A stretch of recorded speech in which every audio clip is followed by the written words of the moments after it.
In the newsroom, yes, I think definitely, because a lot of it is online now, the websites, and we watch so much on the phones. So automatically, like, a lot of video is happening. It's not just slideshows anymore. I think the focus has moved to video.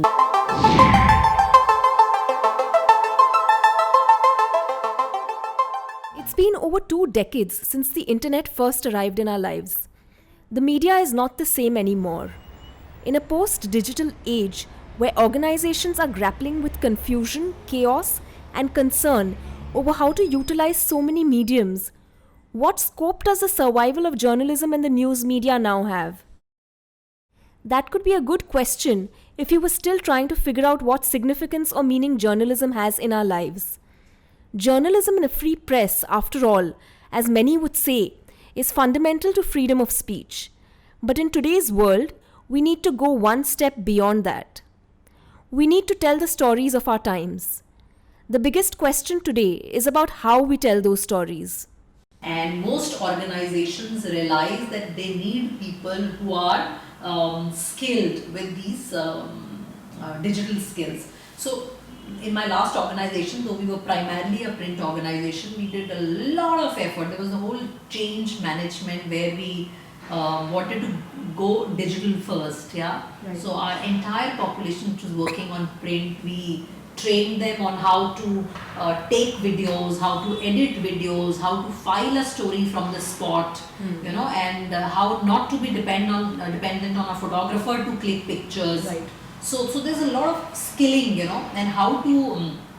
There are multiple tools available, online which you could use to build analytical stories, which I said is the need of the hour, especially for print. So yes, people who come equipped with these skills are in demand. Until the last few decades, the Western media's domination over global politics has remained unparalleled. But with a growing amount of access that Twitter and Facebook have provided, the Indian media network is fast becoming one of the most powerful spaces in the world.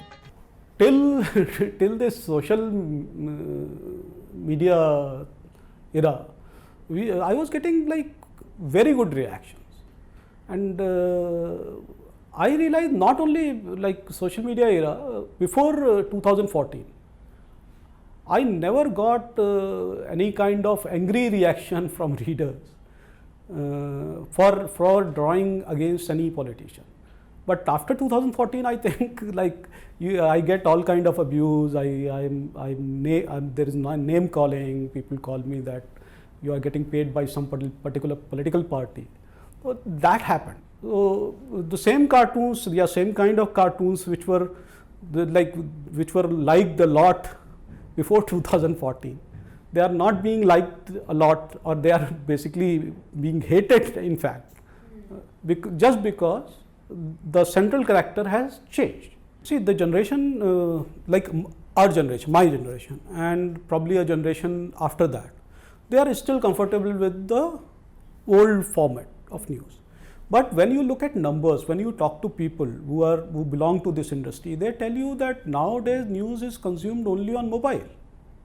So obviously, the current generation, they get all their information from mobile, and that is the reason when you see this kind of talk on social media, or people believe WhatsApp messages, because they take it as a news, as a fact. When they get it on their phone, they feel that yeah, ठीक है, किसी ने भेजा है, दोस्त ने भेजा है, तो this must be true. Like you trust the friend, so you think that if he is sending something, it must be the truth. With a growing number of subscribers on social media platforms emerging out of the Indian subcontinent, organizations from Facebook to Twitter have increasingly been developing their marketing strategies around the youth of this country.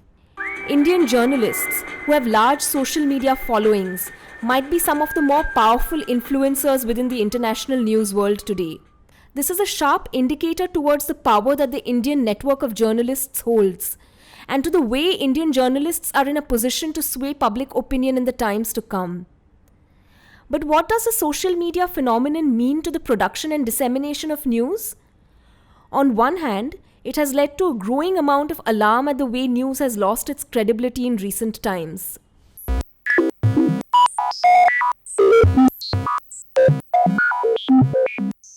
On the other, It has created fear about political biases and agendas. Very often political, very often not political. You see, our coinage for our paper was that no half-truths.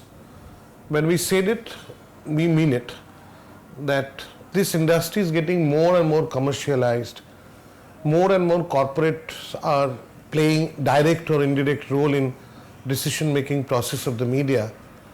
So what is happening that vested interest is projected as public interest. So the danger of media losing its complete credibility is also going very high.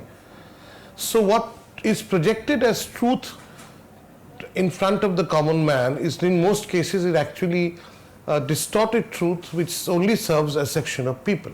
That's a big question, because right now what has happened is everybody is biased. In those days there used to be just reporting.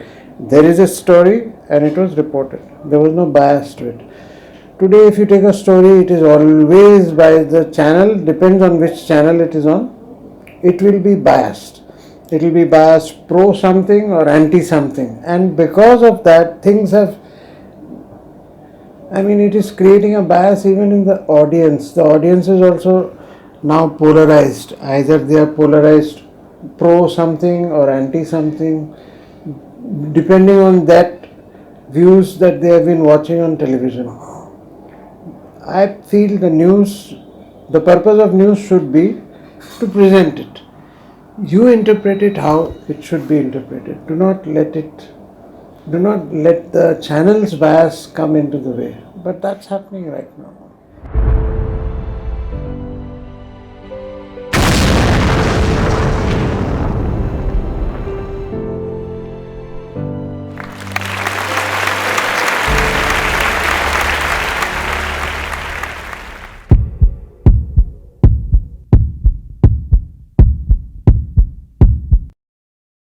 You are saying that this is an attempt to distract from the real issues of the day, but it was you at the launch of your new edition of your Nehru biography who made the comment which has been used by them.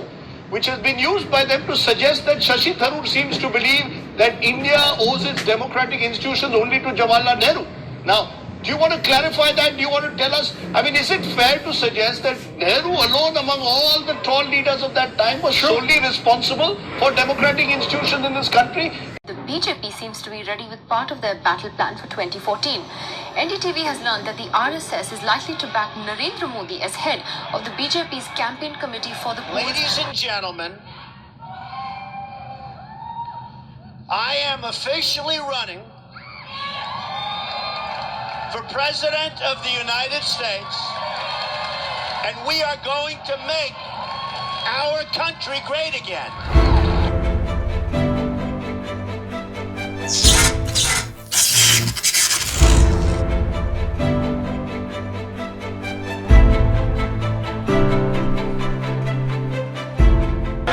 आपके अंदर मेरे लिए नफरत है, आपके अंदर मेरे लिए गुस्सा है, आपके लिए मैं पप्पू हूं, आपके लिए मैं अलग अलग गाली दे सकते हो.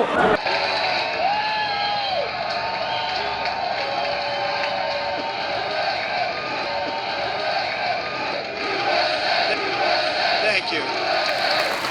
Thank you very much.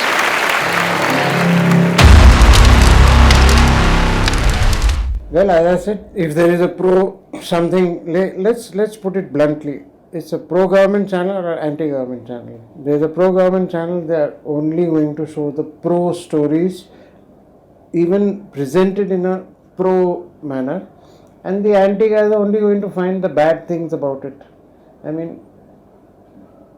It all depends on the bias of the channel. That again, unfortunately, because of political reasons, people have been bought over, they have been trying to twist the facts to suit their own agenda. People read me for my opinions. They do not read me for the news. This film is going to take you to a space where you can navigate between the two.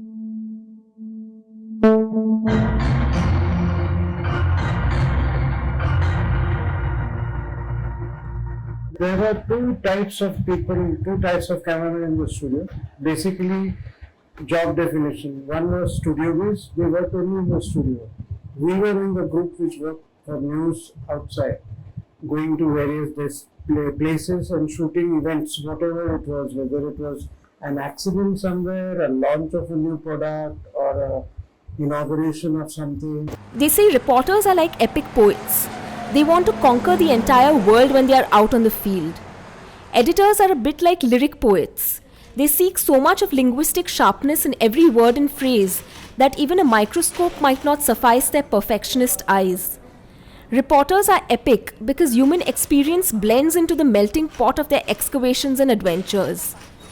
Editors are lyrical because language in its universal and rhythmic sharpness is at the heart of everything.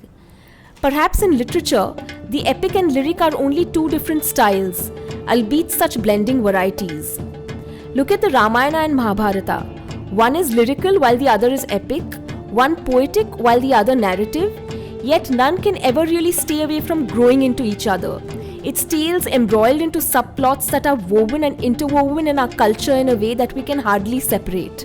The Ramayana and Mahabharata may make us believe that narrative is the most complex and most fascinating thing in the world. But in modern day journalism that's based within the corporate newsroom, these two literary functions are very, very different, and the twain seldom meet. If you ask any old-fashioned journalist, they'll tell you that there are two watertight compartments to life. One is the news desk, which consists of sub-editors, and the other is that of the news bureaus, which consists of all kinds of reporters.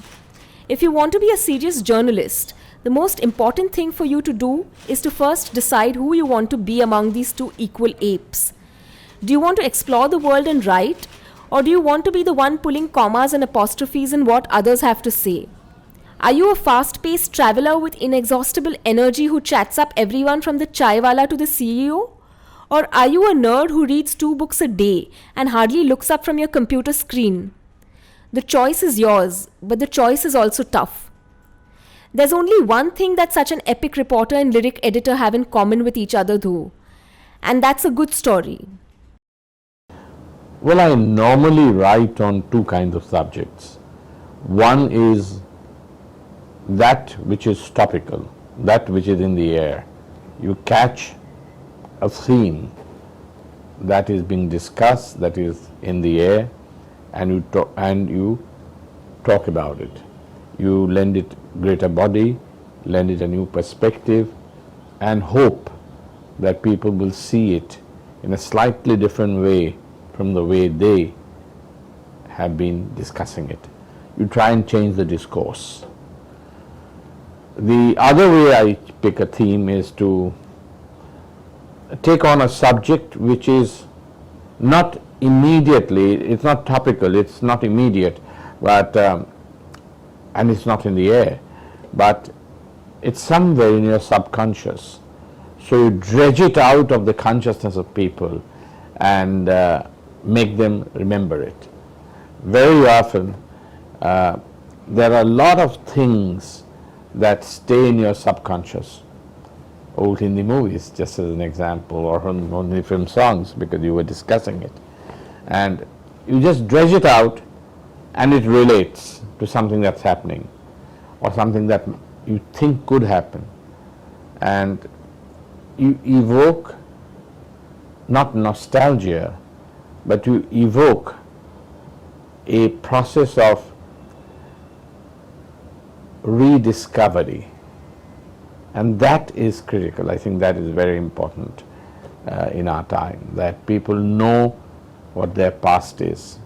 Because if you forget your own history, then you are condemned to repeat it. What I believe, and I've said this a lot of times, it gives you a grandstand view of life.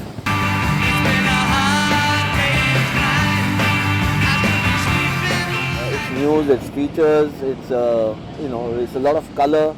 It can be a lot of controversy that you are covering.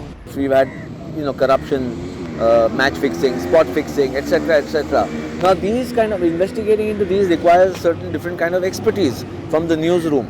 So you've got other people, not necessarily sports journalists, who are also reporting on sports. For instance, if there is a a controversy about the Indian Premier League and spot fixing and corruption, the legal reporters, the crime reporters, the investigative reporters have also got in it. When you're on a beat, you're responsible for two things. One is what happens on a daily basis on that beat, and second is what are the good exclusives that you can get from that beat. And that's how you divide your reporting work.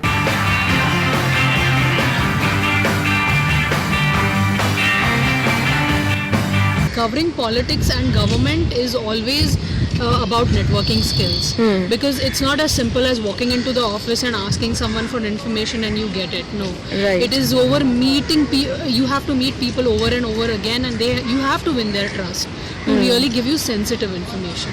And it was great because although I'd lived in Bombay, I mean pretty much most of my life, I was seeing the city in ways that I'd never seen before. And you know, there were also strange assignments, like, you know, I remember once I had to chase a monkey that was harassing vegetable vendors on Elphinstone Bridge.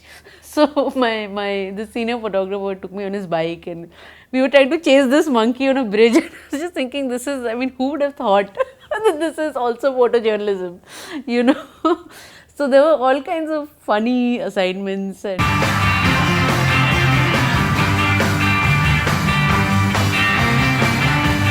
travel, you know, photography, travel writing is not half as glamorous as it's made out to be. It's very, very painful work, and you've got to wake up at odd hours, and you have like 16 hours of working, and you come back and you're filing and you're editing.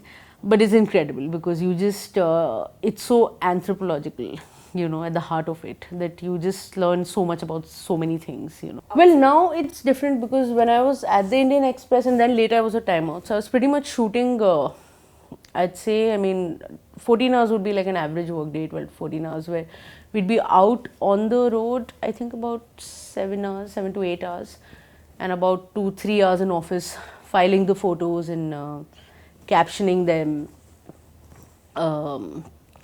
Yeah, and then releasing them to the desk, and sometimes, you know, fighting with the desk if it's, you know, if they're cropping it too much or not. But on an average, I'd say 70% would be out on the field.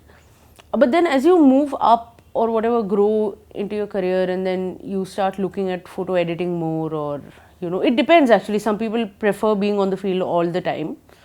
But I really I've loved photo editing. I really like it as much as I like shooting, probably even more. So so now I largely photo edit.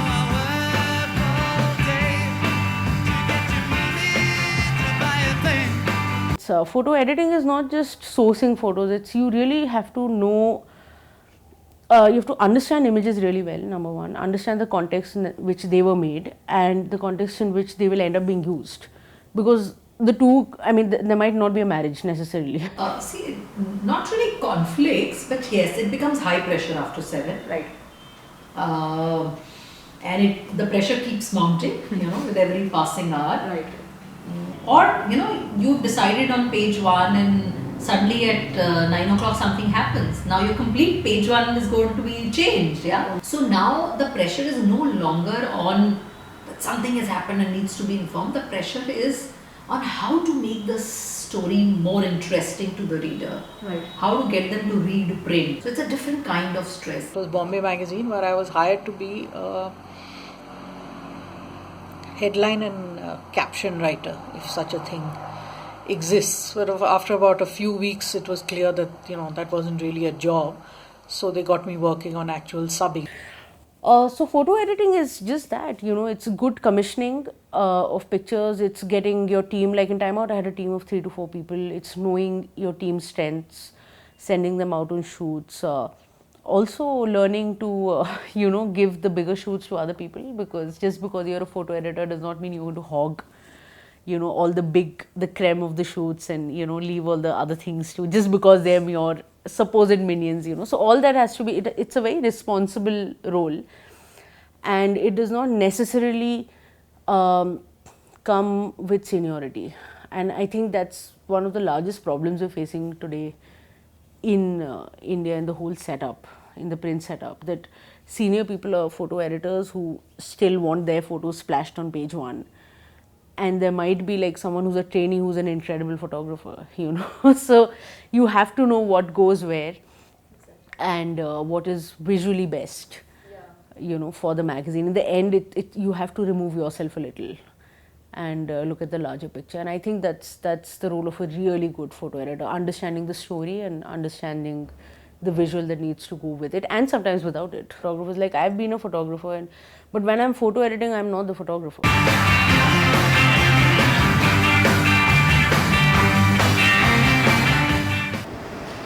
It's a supervisory role. As you probably know, there are different departments in the organization. So there's a team of reporters which is headed by the chief of the reporting bureau.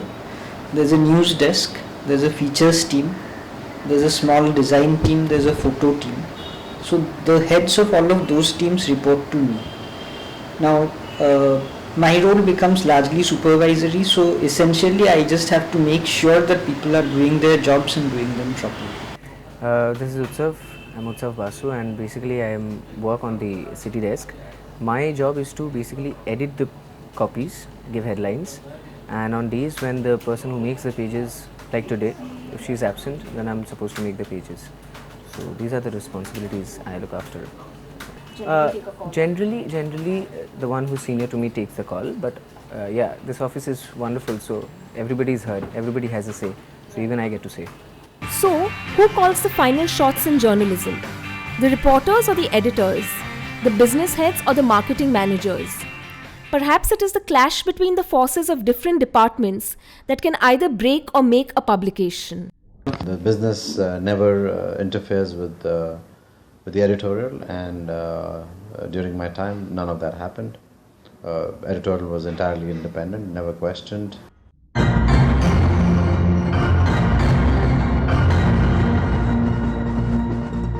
Not really, not so far. I'm not going to, I don't know where it will be, but at the same time,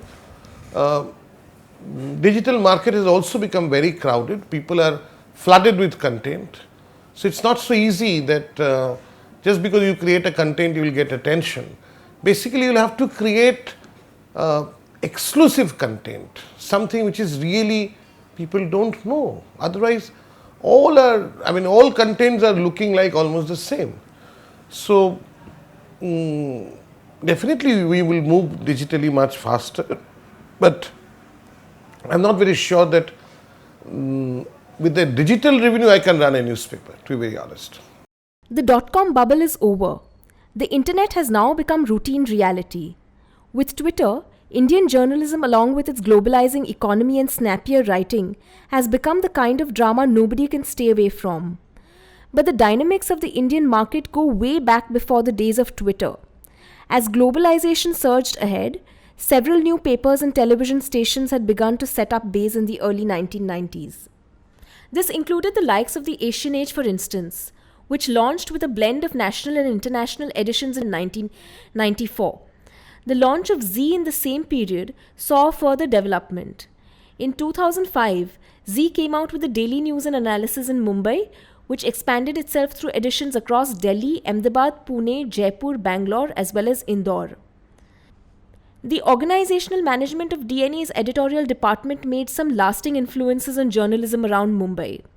Firstly, it brought two polar ideologies together, the left-wing Bhaskar group and the right-wing Zee. And secondly, it spearheaded local reporting within the city, a move that led to the launch of Times of India's rival Mumbai Mirror newspaper and a Mumbai edition of the Hindustan Times during the same year. This changed the economics of the market for good. DNA's focus may have changed once again, after it split away from the Bhaskar group and the ownership of the paper passed over fully to the Zee network. But over the years, more launches have followed DNA. Even in Delhi, two new papers were born in the early 2010s, Millennium Post and the Sunday Guardian. Millennium Post was launched way back in 2005 by somebody, and it was running in a very small scale. I should say, to be very honest, even though it was registered and empaneled, but it was not really coming out on a day-to-day basis. And I felt that that's exciting, and it's always very interesting to be part of a paper's journey when it's in its infancy. But that's not the end to it. Large organizations like the India Today Group and Hindustan Times were also setting up a greater financial base with the launch and relaunch of popular and fancy tablet-sized Berliners since the late 2000s.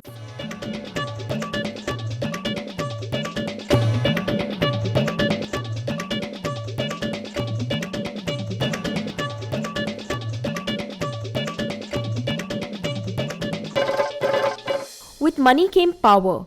If the tablet-sized Berliner was the newest and hottest format raging in the Indian market, it was the foreign direct investments from the Western media that was a reflection of a totally different kind of ideological shift. This shift was one that was not in terms of language, but one of political mindset. The same media that had come together ideologically at the time of DNA's launch was breaking into two watertight groups once again. One of the left-leaning journalists and the other of the right-leaning journalists, something the Z Bhaskar divorce also signaled. Now living with only one political parent, DNA is different from what it was back in 2005.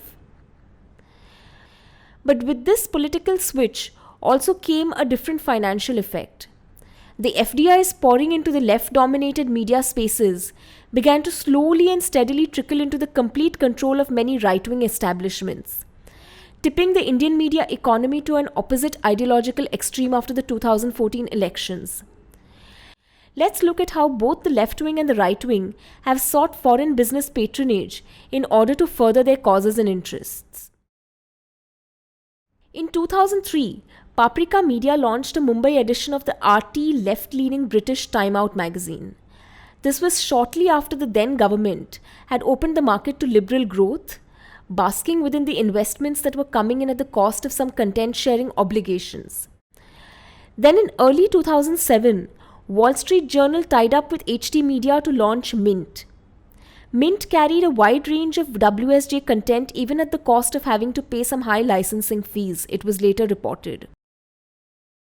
However, in 2007, gearing up for an early tie with right-wing allies, India Today converted its 2002 tabloid Today into the right-wing Mail Today after a merger with the British tabloid Daily Mail, which is owned by the right-wing ideologist Rupert Murdoch.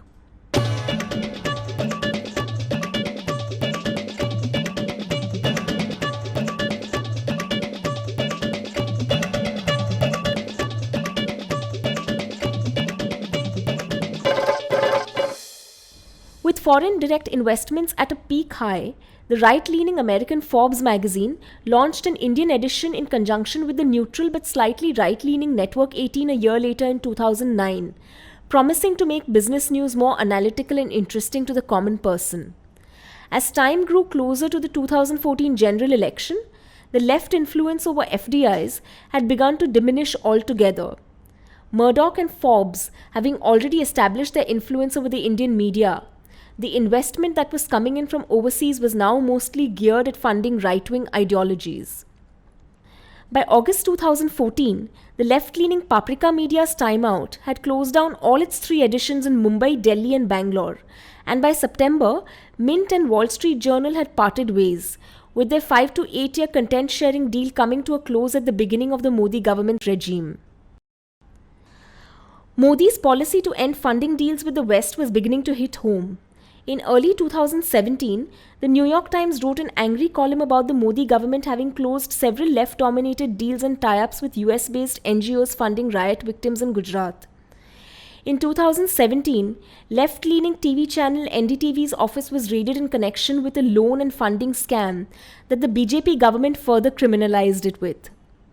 Accelerating its Make in India campaign on one hand, Modi attacked most of the international funding sources that were fueling left-dominated media interests and grabbed every opportunity on the other hand to slowly and steadily fund media causes belonging to the BJP and the right-wing parties instead.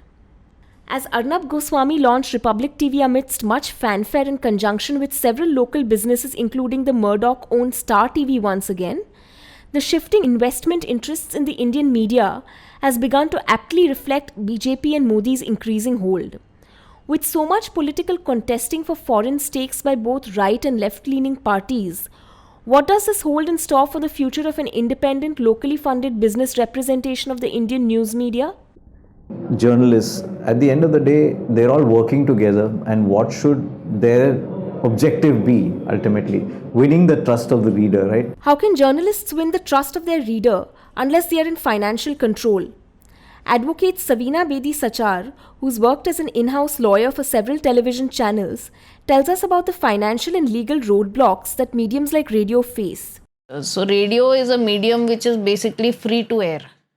None of the radio broadcasters charge any subscription fee to their listeners. You and I have never paid any radio broadcaster for listening to radio. And radio as a medium of entertainment or dissemination of music is basically much wider than any other platform, I would say. You know, even in the most interior places, radio basically, because it's on airwaves, so they catch. So radio, because they don't charge subscription, most of their earnings is out of advertising. What I realized was that even this advertising, it's not basically revenue based. Okay, yes, there is some revenue coming in, but a lot of it is barter based. So the restaurant might give away certain coupons or something to radio, saying or discounts for, you know, which can be given away as prizes or for contests or something. So most of these radio broadcasters were all in loss. Radio, that nostalgic old player that had us hooked some decades ago, has it vanished? What will it take to sustain the traditional media if it is to be safeguarded? But the real question remains as to how the economics of an independent media can actually be regulated. The major revenue sources are advertising, because in India the price of a newspaper, from that almost more than 50% goes to the hawkers. So actually, as the price of the product what we get is absolutely minimal. So the real advertising sources are advertising from, in our case, in many cases it is the government. When I say government, it is not a single or a singular person. Government means there are central government agencies, there are public sector companies, there are state governments, then there are municipal bodies, then there are autonomous bodies, then large number of state governments. The advantage of us, since we come out from Delhi, so we attract advertisement from almost 20-25 state governments, plus various kind of financial unaudited results from the private sector companies. And I must say that 25% is our private sector revenue, the rest of them is business comes from government of various kind. The biggest challenge is financial, because you have to pay for everything. Most important is salary, your newsprint, your electricity bill, your telephone bill, your everything what is minimum requirement. And to run a newspaper, you have certain minimum requirement for rent. So you have a fixed expenses and your income is not fixed, because you do not know which advertiser will advertise with whom and how much. So it's a consistent process, and I must say almost 60 to 75% of my time goes on handling this business and to generate revenues and on distribution. And editorially, I take policy decisions, but on day-to-day functioning, my other colleagues, senior colleagues, they take care of it. Maintaining a decent ad-edit ratio at 50-50 is what many media critics may tell you is the ideal norm for a general interest newspaper, with a neat 50% of the pages filled with unbiased news and analysis, and 50% with advertisements that companies pay in exchange of space to market and sell their products. But there are grey areas. Sometimes market conditions and the outlook of a publication will decide otherwise. For instance, if a publication is a general interest newspaper with a large audience of average citizens, the ratio may be skewed to as much as 20-80, with only 20% ads and 80% news, particularly if the newspaper has a large amount of individual subscriptions. But if a publication is, say, perhaps a B2B or a business-to-business magazine with an audience who is an industrial community, it might make more sense for the company to tip that ratio to 70-30. especially if most of its readers are also potential advertisers who are funding internal communication between each other by placing ads to create awareness about its products.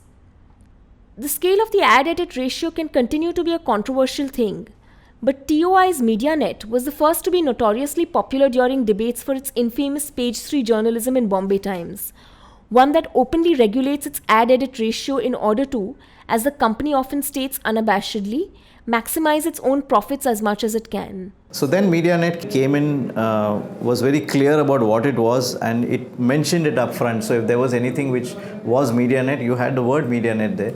But one fine day that word disappeared. So today, you really don't know whether anything that you're reading is agenda driven. And that's something that's very scary from a journalist's point of view. One of the magazines that I worked with was the Reader's Digest, and the editor introduced me to the style guide of the Reader's Digest, which was a very, very thick document. And one of the things that I found very, very nice about that was about how the relationship between editorial and advertising. You know, there's this constant friction between editorial and advertising. Advertising brings in the money, and editorial's job is to make sure that you're writing stuff and you're winning the trust of your readers. You're not short selling yourself. Sometimes maybe you can, but what's most important is that if you're writing something that is not strictly editorial, you make it very clear to your reader that this is an advertorial, this is something that people paid for, somebody has paid for. So in the way it's designed, in the way it is put together, or in the way it's written, a reader knows very clearly. One of the newspapers, Mint for example, does a very, very good job. Mint regularly puts out marketing supplements, and every time they put out a marketing supplement, on the front page there will be an announcement that the articles that you read on pages 16 to 18, for example, are a marketing initiative. So that's made very clear up front. There are other economic factors too, like ownership and patronage. Political parties offer patronage to certain publications against political loyalty. Too much of roadblocks, because since we, as I told you, that since we are not being backed by any industrial house or any particular corporate, so we are not a cash-rich company. When I started, I invested my whatever little money I had, and with the help of various advertisers, we just carried on. And also, to be very honest, one of the reasons why we still survived was we kept our cost of operation quite low. Our number of manpower is quite limited compared to other newspapers of similar kind. A while back, it was reported that Hindustan Times started its own MediaNet cell too, similar to the one at Bennett Coleman. Why? Because the regulation of the ad-edit ratio and regulation of expenditure and income in a newspaper organization is key to the survival of a media organization. Since MediaNets regulate ad-edit ratios, they also regulate the finances of a company through how much it spends and how much it earns, and through how much it earns through multiple revenue streams. Without such a balancing act, there can be little or no financial growth.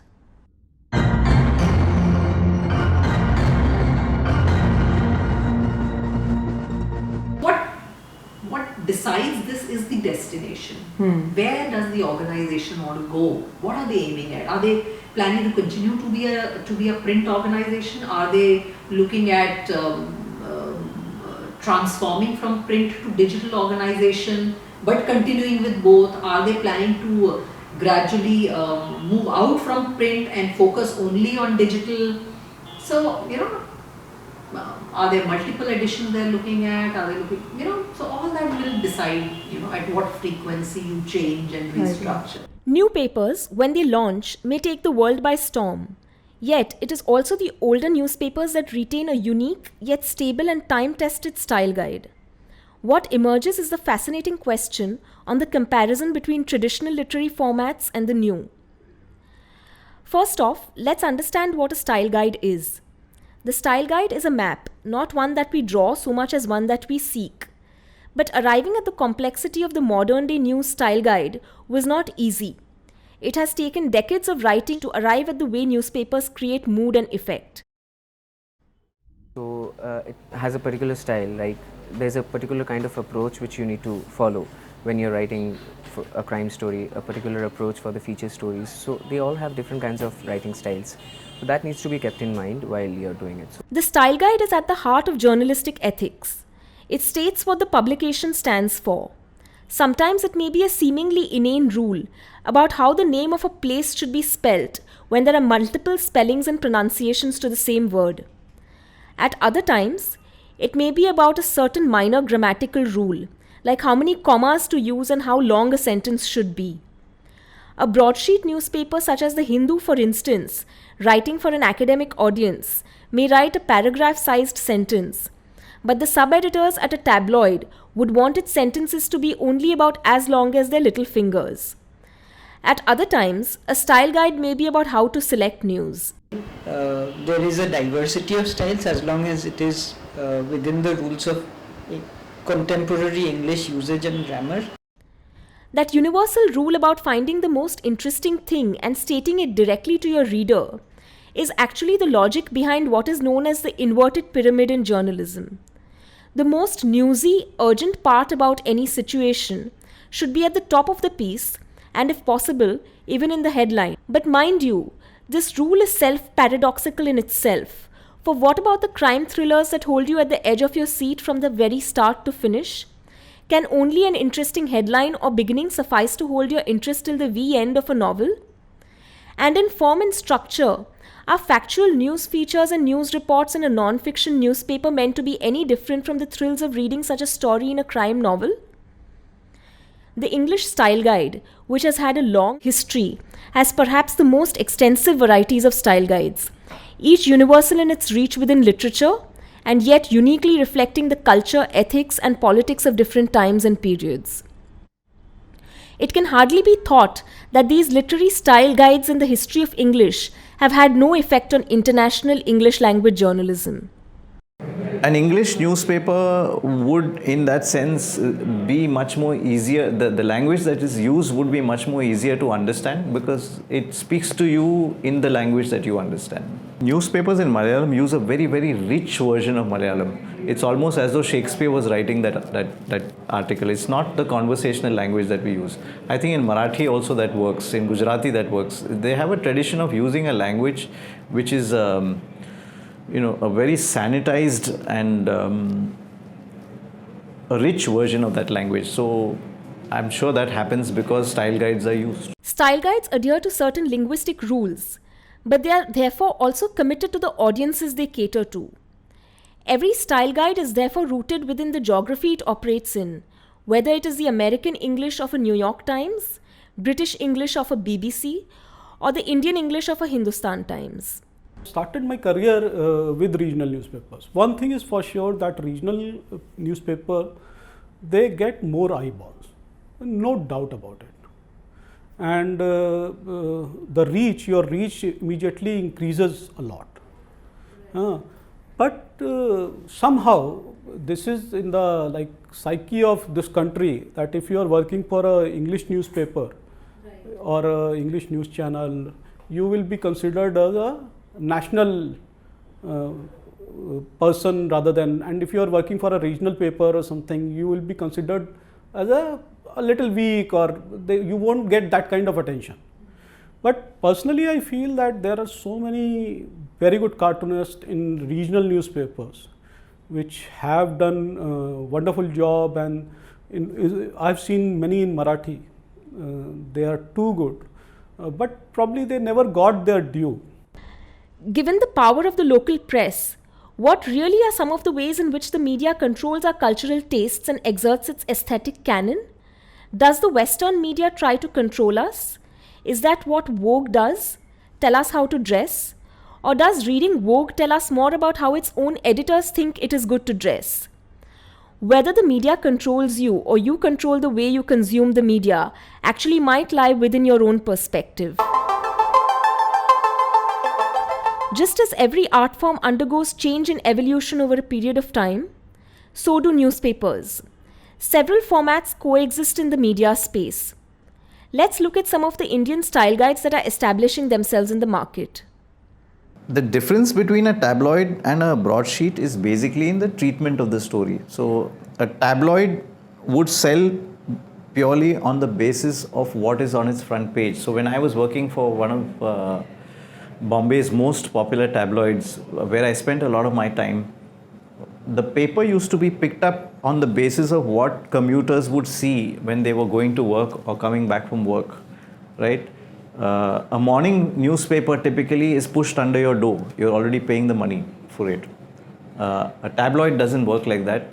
You're walking past, it attracts your eye, you see it and you say, hey, give me this, I need to read this. That's how a tabloid works, or at least that's how commuter tabloids, whether it's in Singapore or London or Bombay work. But these days, that does not hold true any longer, because tabloids, at least in Bombay, are available early in the morning. So, with all the other newspapers. Right. So, it doesn't work like that anymore. It's pushed under your door anyway. Yeah. Like any other newspaper. But the treatment of the story, the headline. But what exactly sets a tabloid and a broadsheet apart?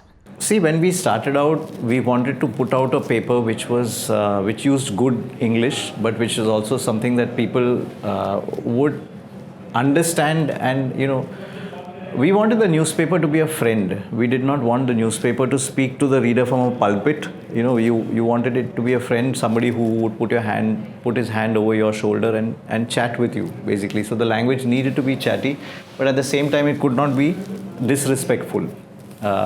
You couldn't use slang, obviously cuss words you couldn't use, and things like that we were very particular about. But it's not just about tabloids. Every publication has a marked identity that it develops for itself. I then moved on to India Today for a short while, but I found that I didn't like it enough, or perhaps I just needed to move on from the organization. Though I have to say that Living Media in those days had one of the best desks in the business, and even if we were not in India Today and we were in Bombay Magazine, the rules were the same and the procedures were the same. In fact, there was a Mr. Menon who had been hired by Living Media to go through every single publication and every single mistake that was in it, whether it was a factual error or a proofreading error or a subbing error. And he meticulously cross-referenced everything and sent the magazines back to us. So it was a huge lesson in knowing the dangers of being careless and of putting out a bad product to your readers. That, I think, really set for me the fact that you needed a standard no matter what. The only publication in India that I've written for or worked with which had a style guide was India Today News Magazine. I was there from 2000 to 2002, and they had a pretty tight, they had a style guide that had to be followed strictly. Apart from that, I don't recall any other. I've worked or written for most major Indian publications, and I don't remember any of them having a style guide.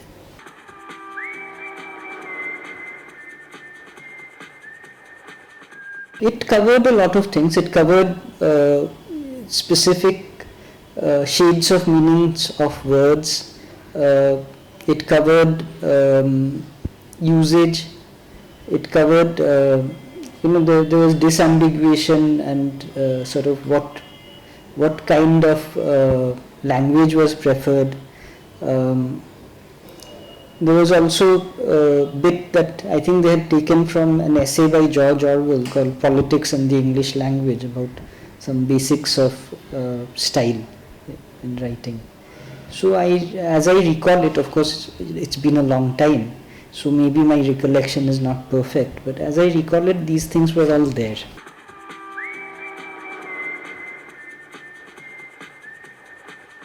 HT, when I was there, we kept talking about getting a style guide, but as far as I can recall, we never had one. Newspapers keep from time to time having and not having rewrite desks. So sometimes you have a rewrite desk and then new editor comes and then the rewrite desk disappears and then it reappears again. So over a period of time, these experiments have been, have seen many iterations. Sometimes the rewrite desk is there, sometimes it's not there. We do. Yeah, we follow a style guide, but obviously it's not always the same, so it keeps changing. So there'll be something with respect to the design. We try and introduce some things, but there's a basic guidelines that we already have, but it's not the same, is not followed every day. There'll probably be a little change here and there in the design. The editing obviously remains the same. The style sheet, we try and keep it as uniform as possible. It is an old-fashioned newspaper that sticks to the news and gives it to you straight. It is, because of its name and because of how it started, a newspaper with a larger identity or a larger interest than merely the local. It is, after all, called the Asian Age, so therefore it positions itself beyond just a local or even a merely Indian identity. It's always had an interest in the larger world. So these are two things. That it is an old-fashioned newspaper. It does not give you so much views on the front page or in the news pages. It tries to give you news in the news pages.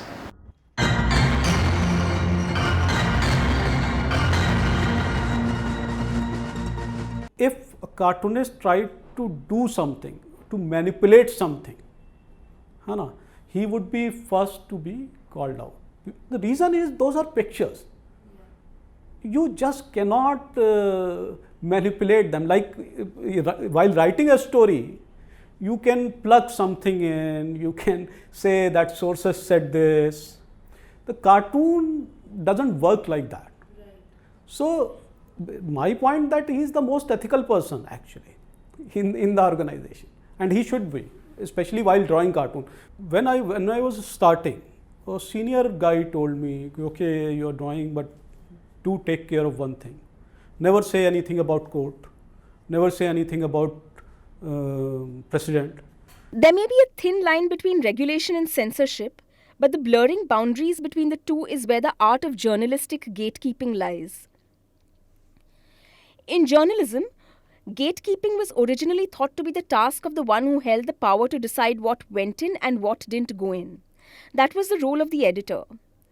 But in reality, one thing is clear.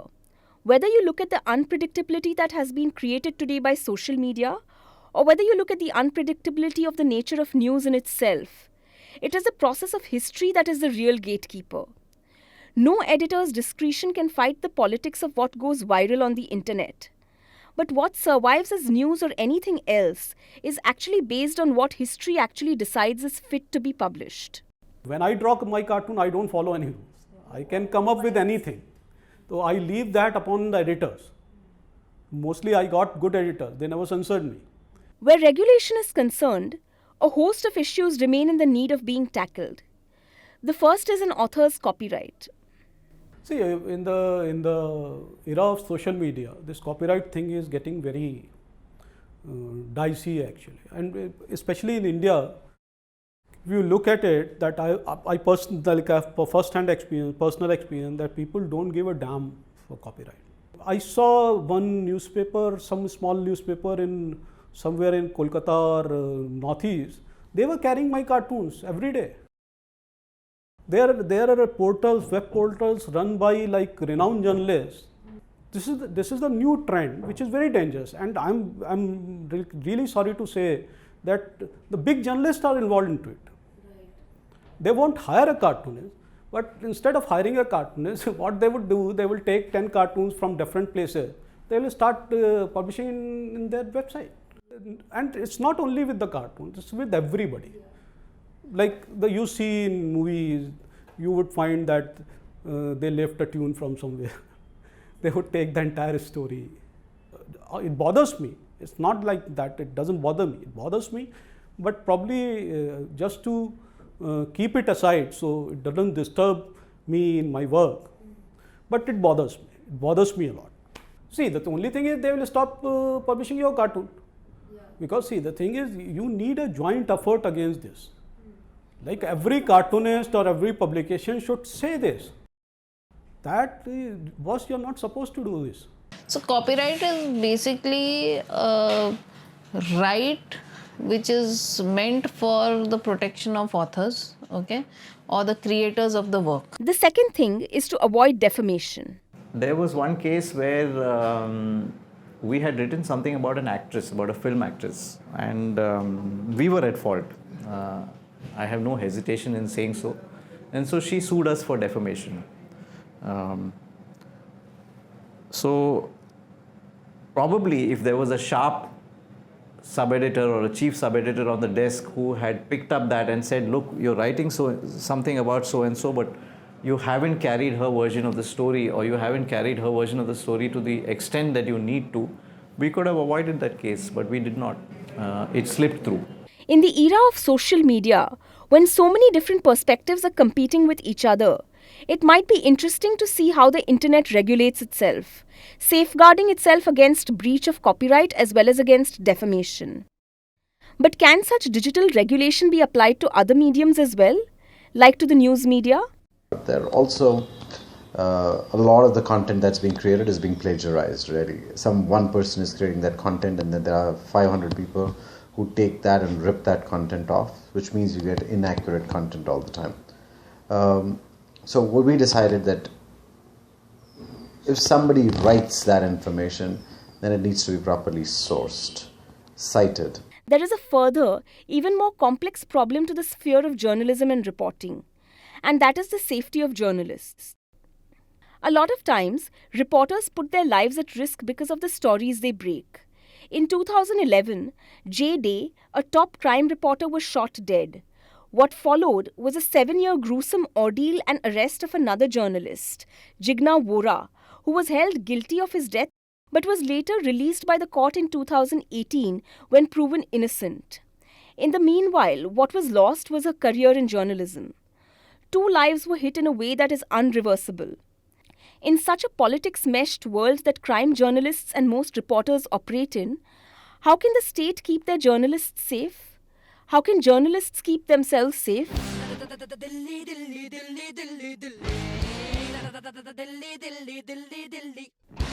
Can such acts of violence against journalists be eradicated by simply refraining from sensationalizing news so much? The situation is like that between the devil and the deep sea. On one hand, a newspaper that only prints positive or nice things about the world around us can face the risk of being branded for furthering feel-good journalism. On the other hand, does throwing so much negativity on people's faces every morning without offering a solution to the problem of crime, violence and perversion serve any purpose either? That leads to one important question. What really is ideal journalism? And what is an ideal newspaper that practices such journalism? Is there such a thing? Can such a paper exist? Can journalists step back a little bit from the scene in order to capture the scene? Will being detached from crime and politics help?